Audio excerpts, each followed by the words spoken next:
გავიგოთ პირად ურთიერთობებში რა პოზიტიური ცვლილებები გელოდებათ. არ აქვს მნიშვნელობა ურთიერთობაში იმყოფებით თუ არ იმყოფებით. იფიქრეთ საკუთარ თავზე, თუ პარტნიორი ყავთ, შეგიძლიათ თქვენს პარტნიორს ჩაიფიქროთ. თუ არავინ არ ყავთ, უბრალოდ საკუთარ თავზე და ნახოთ ზოგადად პირადში. ეხლა რა ეტაპზე ხართ და ახლო მომავალში რა ენერგიებში იტრიალებთ. პირადში, გულნატკენობებში გხედავთ ძალიან ბევრ თქვენთაგანს რაღაცა გულის დაწყვეტა, შეიძლება რაღაცა ისეთი ამბავი ინფორმაცია გაიგეთ უმეტესობამ, რომელიც წარე რეალობა იყო და არც ისე სასიამოვნო.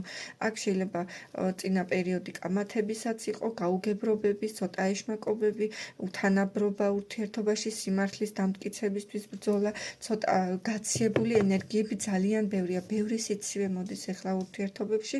შეიძლება ძველი ტრავმა გაქვთ და ის მოუშუშებელია, რაც გქონდეთ ბევრ თქვენთაგანს და ეს მაინც და მაინც არ იყოს ახლა ცხელი ამბავი, თუმცა უმეტესობასთან აქ ახალი ეტაპია, რომელიც ჯერ კიდევ იარების მოშუშების პროცესში გხედავთ. აბა ნახოთ, მოიშუშებთ ამ იარებს, ეხლა რაც გაქვთ და აი ესეთ გულის ტკივილს თუ დალაგდებით ურთიერთობებში. ნახოთ აბა ახლო პერსპექტივაში, ერთი თვის განმავლობაში რა შეიცვლება თქვენს პირადში.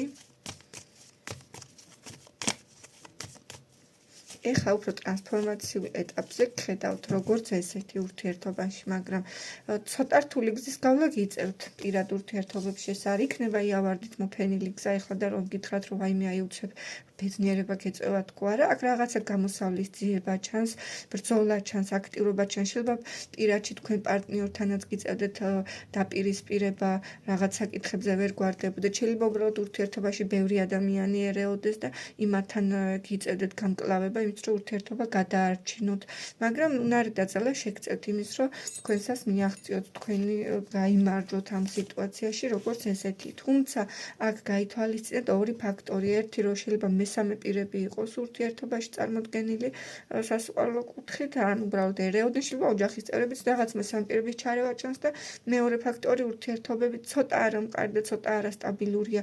პერიოდია კარგად ყოფნის, პერიოდია რთულად ყოფნის, ანუ ცოტა სიმყარე აკლია აქ ურთიერთობაზე. რაღაცა ეტაპზე ლაგდებით, მერე ისევ ირევა თითქოს და ერთ და იგივე წრეზე დადიხართ ძალიან ხშირად და რომელიღაცა მხარე შეიძლება თქვენ პარტნიორს აკლია ჩამოყალიბებულობა, აკლია გააზრებულობა, პასუხისმგებლობების აღების გრძნობა და თქვენს გაგდებთ მერე ესეთ არც ისე სასურველ და დადებით ენერგიებში.